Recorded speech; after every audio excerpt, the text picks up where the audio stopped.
Hi dear student, कैसे हो आप सभी का स्वागत है आपके अपने यूट्यूब चैनल तरकराज सिंह 10+12 पर। देखो बेटा, ये साइंस का है, ये ओएमआर पर छपने वाले प्रश्न है। बेटा मैं 3 से 4 वीडियो दूंगा जिसमें ओएमआर के जो 20 क्वेश्चन होते हैं वो निश्चित है कि उम्मीद पूरा 100% श्योर, ये बात बिल्कुल सत्य है कि इनमें से ही कोई आएंगे 20। देखते हैं कैसे। ये फिजिक्स वाला पोर्शन है, 7 क्वेश्चन आपके फिजिक्स के आएंगे, फिर 6% केमिस्ट्री के, और फिर 7 क्वेश्चन फिर से किसके, जीव विज्ञान वाला पोर्शन आएगा। देखते हैं बेटा, देरी ना करते हुए सवाल देखते हैं। मैं इन सवालों के सहारे तुम्हें बहुत और जो इनसे संबंधित सवाल है वो भी कराता चलूंगा। देखते हैं बेटा, पहला सवाल क्या है। वायु में प्रकाश की चाल 3 गुणा 10 की पावर 8 मीटर प्रति सेकंड है। 3/2 अपवर्तनांक वाले कांच में प्रकाश की चाल होगी। अब ये निश्चित है, यहां 3/2 की जगह कुछ भी दे दे, ये निश्चित है जो प्रकाश की चाल होती है किसमें, कांच में, वो निश्चित होती है 2 गुणा 10 की पावर 8 मीटर प्रति सेकंड, ये निश्चित है। अब आ जाओ बेटा, निर्वात में प्रकाश की चाल। निर्वात में प्रकाश की चाल जो होती है सबसे अधिक होती है। सबसे कैसी होती है, अधिक होती है। पहली बात तो ये वाला क्वेश्चन के प्रकाश की चाल किस में सबसे अधिक होती है, किस माध्यम में सबसे अधिक होती है, तो सबसे अधिक किस में होती है बेटा, प्रकाश में। सही, आ रही बात समझ में। कितनी होती है ये भी देख लो, 3 गुणा 10 की पावर 8 और मीटर प्रति सेकंड। ये किस में है बेटा, निर्वात में। अब आ जाओ, एक और रह गया, क्या, जल में प्रकाश की चाल। किस में, जल में। तो यहां पे लिखेंगे जल में प्रकाश की चाल। निश्चित है प्रकाश की चाल कितनी होती है बेटा, 2.25 गुणा 10 की पावर 8 और मीटर प्रति सेकंड। ये किस में है बेटा, जल में। तो जल में और निर्वात में और कांच में, तीनों में याद हो गई। निर्वात में 3 गुणा 10 की पावर 8 मीटर प्रति सेकंड, कांच में 2 गुणा 10 की पावर 8 मीटर प्रति सेकंड, और बेटा जल में कितनी है, 2.25 गुणा 10 की पावर 8 मीटर प्रति सेकंड। समझ में आया होगा, सही, तीनों याद रखेंगे। ठीक, आओ बेटा यहां क्वेश्चनों पे आए। इस पे कौन सा दूसरा वाला क्वेश्चन देखो, एक उत्तल लेंस की फोकस दूरी कितनी है, 25 सेमी है, इसकी क्षमता है। तो देखो क्षमता का एक यहां पे लेंस की क्षमता का मात्रक जो होता है डायोप्टर होता है। क्या होता है, डायोप्टर, जिसे किससे रिप्रेजेंट करते हैं, डी से प्रदर्शित करते हैं। समझ में आई। अब देखो एक ये क्वेश्चन भी ओएमआर का ही है, और देखते हैं इधर देखो, और देखेंगे क्या। अब देखो क्या, क्षमता का जो होता है, क्षमता जो होती है वो होती है क्षमता बराबर 1/f, यानी कि फोकस दूरी। लेकिन इसकी शर्त यह है, ये मीटर में होनी चाहिए। किस में होनी चाहिए, मीटर में। यदि फोकस दूरी किस में होगी बेटा, मीटर में। किस में होगी, मीटर में। तो क्षमता सीधे डायोप्टर में आएगी। अब हम देख रहे हैं कुल मिलाकर ये है कि क्षमता बराबर होता है, सूत्र क्या, क्षमता, लेंस की क्षमता बराबर 1/f, और वो भी मीटर में। इस क्वेश्चन में लेंस की फोकस दूरी कितनी है, 25 सेमी। फोकस f बराबर क्या है, 25 सेमी। मीटर बनाओ 25, जब भी मीटर बनाओगे यहां पे तो बेटा सेमी को 100 से क्या करनी पड़ेगी, भाग।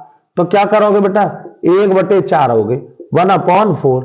तो यहां क्षमता बराबर सूत्र होता है 1/f, और क्या होता है मीटर में, क्या होता है मीटर में। यहां रखोगे तो 1/4 ये नीचे वाली भिन्न पलट जाएगी। यहां क्या हो जाएगा बेटा, ऊपर तो 1 ऐसे ही, इसको पलट के लिखोगे तो 4/1, कुल मिलाकर के 4, और क्या हो जाएगा डायोप्टर।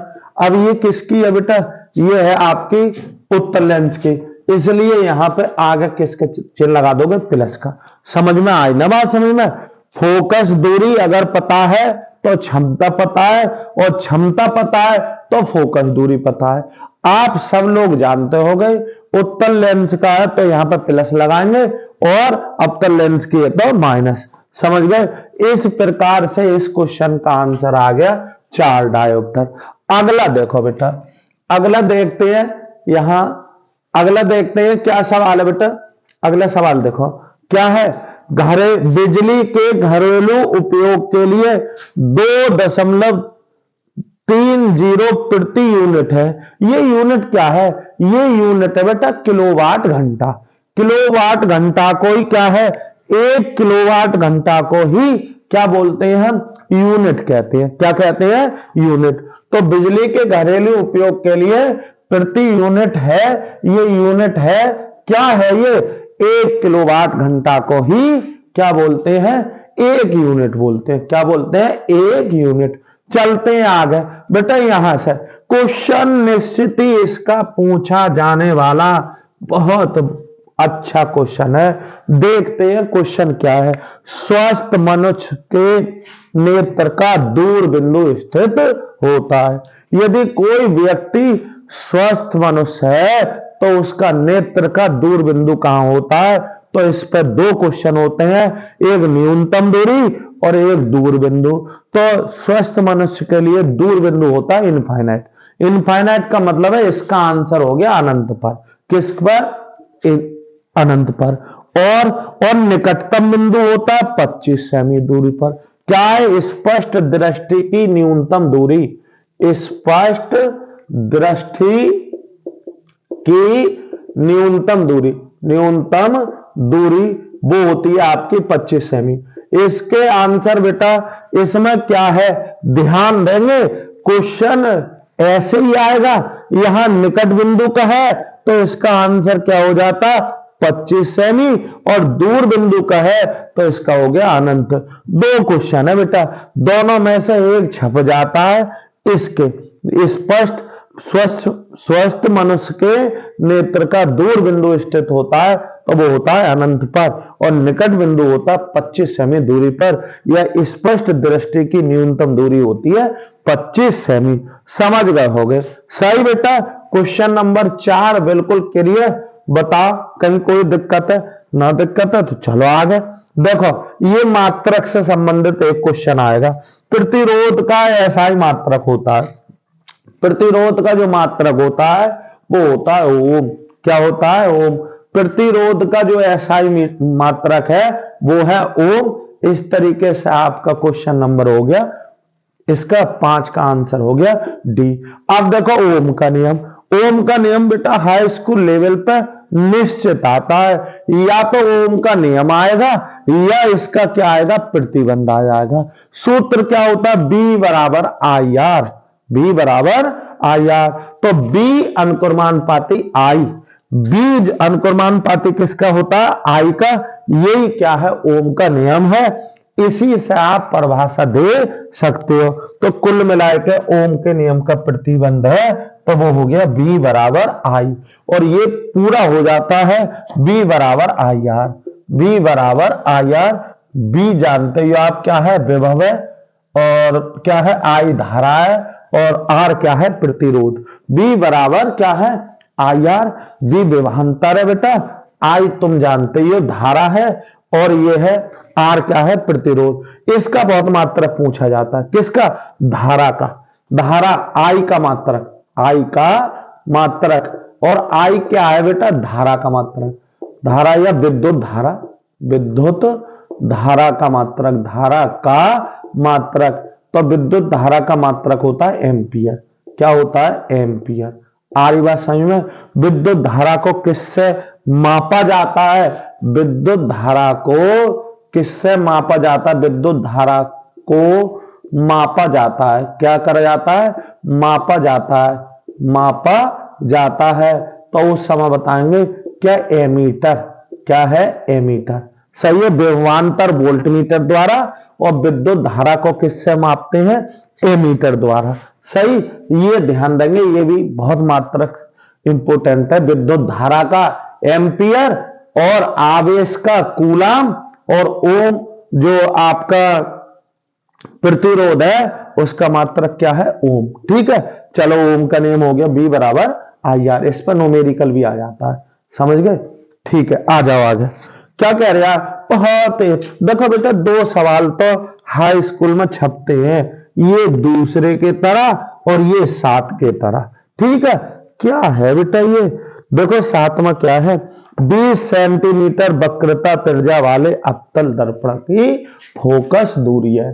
तो बेटा वक्रता त्रिज्या और फोकस दूरी में यह संबंध होता है, फोकस दूरी बराबर होती है वक्रता त्रिज्या, और अपॉन क्या होता है बेटा? 2। ठीक है ना। इससे देखो आपका एक सवाल बनना ही बनना है हाई स्कूल में। अब उन्होंने दे दिया वक्रता त्रिज्या कितनी है? 20 सेंटीमीटर है। बस फोकस दूरी क्या हो जाएगी? अरे फोकस दूरी बराबर वक्रता त्रिज्या कितनी है? 20 और बटे 2। इससे ये कट गया। फोकस दूरी कितनी बची? फोकस दूरी जो हो गई 10 सेंटीमीटर हो गया। 10 सेंटीमीटर। समझ रहे हो ना बेटा? एक बात ध्यान रखना इस पर। एक तो क्या है? क्षमता वाला सवाल, और एक ये कौन सी? वक्रता त्रिज्या और फोकस दूरी का। दोनों सवाल ऐसे समझो, ये वाला और ये वाला हाई स्कूल में आते हैं। देखेंगे बेटा, अब देखेंगे रसायन विज्ञान का पोर्शन, बहुत अच्छा पोर्शन। देखो बहुत अच्छा क्वेश्चन बेटा। ये रसायन विज्ञान के आपके कितने आएंगे? 6। देखेंगे सर्वाधिक विद्युत धनी तत्व है, तो सर्वाधिक विद्युत धनी तत्व है कौन सा? के पोटेशियम। क्या है ये?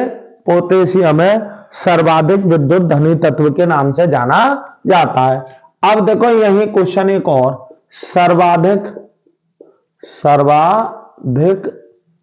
विद्युत ऋणी तत्व है कौन सा? ऋणी तत्व है, तो वो आप याद रखोगे एफ, यानी कि फ्लोरीन। फ्लोरीन सर्वाधिक विद्युत ऋणी तत्व है। सर्वाधिक विद्युत ऋणी तत्व कौन सा है आपका? आपका है फ्लोरीन। कौन सा? फ्लोरीन। सर्वाधिक विद्युत धनी तत्व कौन सा है आपका? पोटेशियम। आगे बेटा एक यहां पे, यहां से संबंधित एक क्वेश्चन, एकमात्र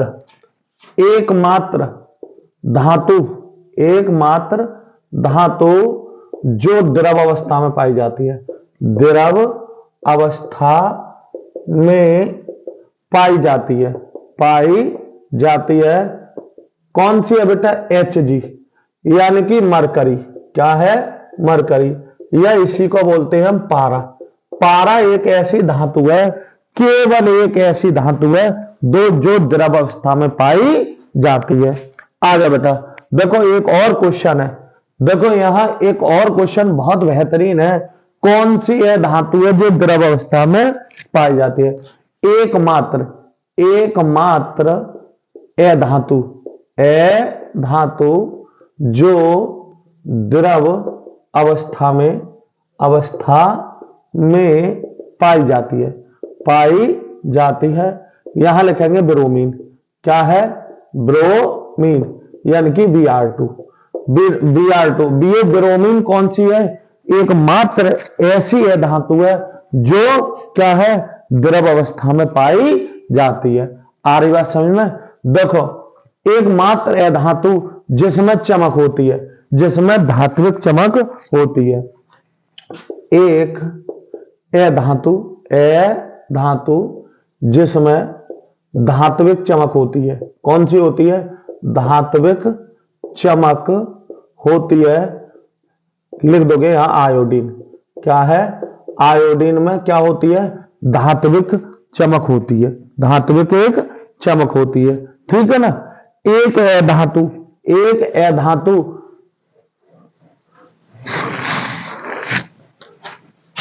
एक अधातु जो विद्युत की चालक होती है। क्या होती है? चालक होती है। कौन? ग्रेफाइट बेटा विद्युत की कैसे होती है? चालक होती है धातु, फिर भी विद्युत का चालक होती है। आ रही होगी बात समझ में?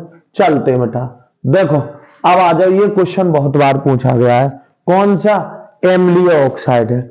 अम्लीय ऑक्साइड में यहां पे अम्लीय धातुओं के ऑक्साइड क्षारीय होते हैं और अधातुओं के ऑक्साइड अम्लीय होते हैं। ये धातु का ऑक्साइड है, ये धातु का ऑक्साइड है, ये धातु का, ये सब क्षारीय ऑक्साइड है। अम्लीय की बात कहोगे तो ये है। देखो अब यहां पे अम्लीय ऑक्साइड और है P2O5 है, P2O5 है। ये भी क्या है? आपका अम्लीय ऑक्साइड है। क्षारीय तो आप देख रहे हो बेटा उदासीन ऑक्साइड, उभयधर्मी कर लो पहले, उभयधर्मी। ये बहुत क्वेश्चन इंपोर्टेंट काफी है। उभयधर्मी ऑक्साइड, उभयधर्मी ऑक्साइड, उभयधर्मी ऑक्साइड पता है कौन कौन से है? Al2O3 और PbO लेड ऑक्साइड और ZnO। ये कौन से हैं? तुम्हारे उभयधर्मी ऑक्साइड है। ध्यान रखेंगे, अम्लीय ऑक्साइड, क्षारीय ऑक्साइड, उभयधर्मी ऑक्साइड और एक है कौन से? उदासीन ऑक्साइड। उदासीन ऑक्साइड में आप दो याद रखो, कौन सा? NO और CO, कार्बन मोनोऑक्साइड और नाइट्रोजन मोनोऑक्साइड। ये दोनों उभयधर्मी ऑक्साइड है, यानी कि उभयधर्मी ऑक्साइड में CO2 याद रखें, सॉरी CO याद रखें, NO याद रखें। और उभयधर्मी ऑक्साइड में, ये उदासीन ऑक्साइड में CO, carbon monoxide, nitrogen monoxide, ये कैसे हैं? उदासीन ऑक्साइड है। उभयधर्मी में ये बहुत पूछा गया है, निम्न में से कौन सा उभयधर्मी ऑक्साइड है? तो ये Al2O3। कौन सा क्या है? उभयधर्मी है। लेड ऑक्साइड और जिंक ऑक्साइड, ये उभयधर्मी ऑक्साइड है। फिलहाल आ जाओ अम्लीय ऑक्साइड। अम्लीय ऑक्साइड में आप लगाओगे कौन सा? SO2। आगे देखते हैं बेटा, क्वेश्चन आगे देखो बहुत बेहतरीन। मैं एक क्वेश्चन में कम से कम तो मैं 3-3, 4-4 क्वेश्चन कराऊंगा, जिससे OMR के सवाल, देखो OMR आपका अच्छे नंबर में बहुत ज्यादा सपोर्ट करता है। यदि किसी के OMR वाले क्वेश्चन 20 क्वेश्चन पूरे होते हैं, समझ लो 90 प्लस पहुंच गया, 90 प्लस। चलो खैर कोई बात ना। जिप्सम का सूत्र, रासायनिक सूत्र जितने भी है ये सब किसी ना किसी के सूत्र है। जिप्सम का ये किसका सूत्र है बेटा? CaOCl2। किसका सूत्र बताना मेरे भाई? ये सूत्र आपका किसका? ब्लीचिंग पाउडर का। ये कौन सा? NH4Cl, ये ब्लीचिंग पाउडर का। किसका है? ब्लीचिंग पाउडर का। ये किसका है? NH4Cl नौसादर का है। अमोनियम क्लोराइड ये नौसादर का है। ये किसका है? CaSO4 इंटू हाफ H2O, ये प्लास्टर ऑफ पेरिस का है। किसका है? प्लास्टर ऑफ पेरिस का। और ये किसका है? ये जिप्सम का सूत्र है मेरे भाई। किसका है? ये जिप्सम का, CaSO4। इसका राइट आंसर आ गया क्या? CaSO4 into 2H2O। बहुत आता है, कैसे तो प्राप्त करोगे जिप्सम से प्लास्टर ऑफ पेरिस? तो जिप्सम का होता है CaSO4 इंटू 2H2O। इसको क्या कर दो बेटा? गर्म कर दोगे, यहां पर क्या निकल जाएगा? प्लस के 3H2O और यहां प्राप्त हो जाएगा CaSO4 इंटू हाफ H2O। ये क्या है? प्लास्टर ऑफ और क्या है बेटा? Paris, plaster of Paris. ये किसका है? जिप्सम का, जिप्सम। ठीक है ना। अब देखो कैसे प्राप्त करोगे प्लास्टर ऑफ पेरिस से जिप्सम? तो इसका उल्टा कर दो, CaSO4 into half H2O plus 3/2 H2O। तीर लगाओ अब क्रिया का, यहां CaSO4 इंटू 2H2O, ये जिप्सम है, जिप्सम। और ये है plaster of Paris, plaster of Paris, आ रही बात तुम्हारी समझ में? ये 3/2 सही है, प्लस H2O। यानी कि इसी रिएक्शन को याद करो, इसका उल्टा कर दोगे तो इसे प्लास्टर ऑफ पेरिस का जमना बोलते हैं। क्या बोलते हैं? प्लास्टर ऑफ पेरिस का जमना। तो जिप्सम का सूत्र आपने देख लिया, कौन सा है बेटा? CaSO4 into 2H2O। आगे चलेंगे बेटा, आगे क्वेश्चनों पे। क्या क्वेश्चन है आगे? फिनोल्फथैलीन सूचक का क्या है? अम्ल में रंग होता है। तो फिनोल्फथैलीन सूचक बहुत इंपॉर्टेंट है बेटा। आपके क्या है? लिटमस पेपर, मेथिल ब्लू और कौन सा? फिनोल्फथैलीन। तीन आप सूचक याद रखो। कितने याद रखोगे? तीन सूचक। अगर तीन सूचक याद रखोगे, इसका अम्ल में रंग होता है, यदि इस पर अम्ल में डालोगे इसे तो ये रंगीन हो जाएगा, कलर खत्म हो जाएगा, रंगहीन हो जाएगा। और क्षार में इसका रंग कैसा होता है?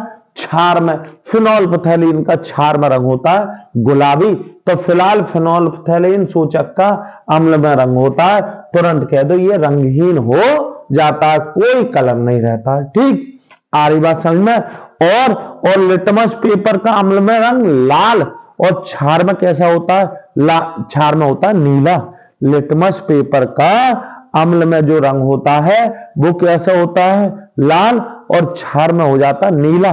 क्वेश्चन ऐसे आ जाता है कि 1 बिलियन को लिटमस पेपर पर डालने पर लाल रंग नीला हो जाता है, और डाले गए बिलियन की प्रकृति बताओ। तो आपने क्या करा? जैसे ही आपने डाला उसका लाल रंग नीला हो गया, इसका मतलब जो डाला है वो क्षार डाला है। चलो खैर देखते हैं आगे क्या कह रहे हैं। अम्लीय विलयन का पीएच मान होता है। देखो बेटा, ये पीएच मान से संबंधित एक क्वेश्चन आना ही आना है, बहुत कई बार आ चुका है। शुद्ध जल का पीएच मान, शुद्ध जल का पीएच मान होता है 7। शुद्ध जल का पीएच मान कितना होता है? 7। अम्ल का जो पीएच मान होता है 7 से कम, क्षार का जो पीएच मान होता है 7 से अधिक। खैर क्वेश्चन कौन सा है? अम्लीय विलयन का पीएच मान होगा तो होता है कितना? 7 से कम। 7 से कम। अगर शुद्ध जल का पूछे तो 7, और बेटा क्षारीय विलयन का पूछे तो 7 से अधिक। फिलहाल आपका आंसर 7 से कम है। ठीक है। कौन सी धातु अम्लों से हाइड्रोजन को विस्थापित नहीं कर पाती? बहुत लेटेस्ट, बहुत बढ़िया क्वेश्चन है।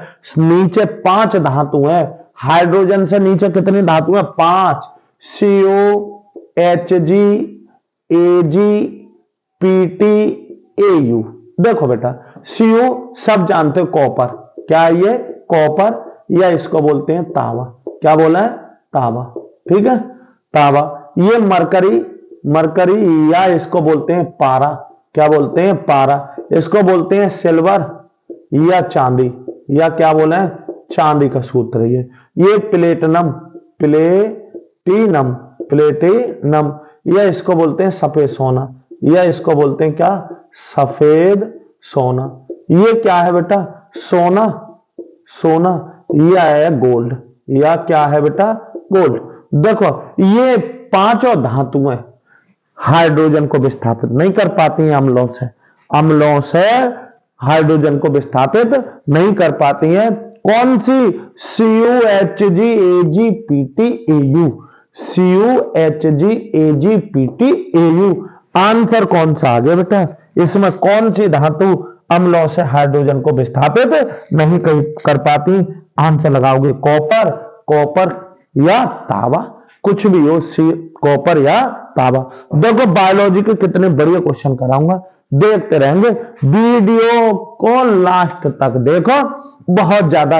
ऐसा ना है कि OMR का क्वेश्चन है यार 20 क्वेश्चन है, ये तो हमें याद हो गए। नहीं, इन 20 क्वेश्चनों में तुम्हें 50 क्वेश्चन करा दूंगा। आधे घंटे की वीडियो में 50 क्वेश्चन आप पे आ रहे होंगे।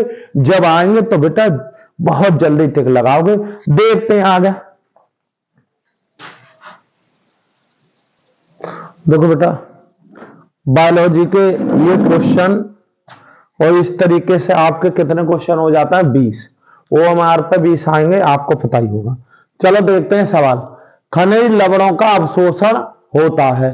खनिज लवणों का अवशोषण होता है, तो खनिज लवणों का जो भाई, खनिज लवण कहां पाए जाते हैं? भूमि में। और भूमि से कौन जुड़ी हुई है? पादप का। पादप मतलब है पेड़ पौधे। कौन जुड़ी है? जड़। तो खनिज लवणों का अवशोषण होता है किसके द्वारा? जड़ों द्वारा। आ रही बात तुम्हारी समझ में? जड़ों द्वारा। अब क्या कह रहा है? फ्लोएम द्वारा भोजन का स्थानांतरण होता है। अब जो पेड़ पौधे जो अपना भोजन बनाते हैं वो किससे? फ्लोएम से। और फ्लोएम द्वारा भोजन का स्थानांतरण होता है किसमें? सुक्रोज के रूप में। किसके रूप में? सुक्रोज के रूप में। क्या है? सुक्रोज के रूप में फ्लोएम द्वारा भोजन का स्थानांतरण होता है। कैसे? सुक्रोज के रूप में। आजा, बहुत अच्छा क्वेश्चन। यकृत संश्लेषित करता है। यकृत क्या क्या कर देता है? संश्लेषित करता है। तो यकृत जो है यूरिया क्या क्या संश्लेषित करता है बेटा?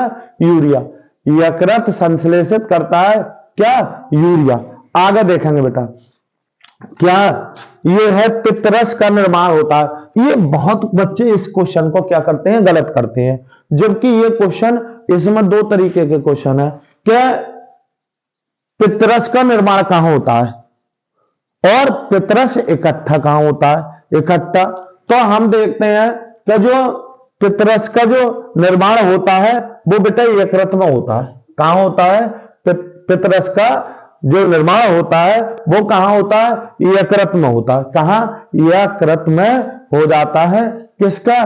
पित्तरस का निर्माण। जबकि पित्तरस इकट्ठा कहां होता है? तो वो कहेंगे पित्ताशय में।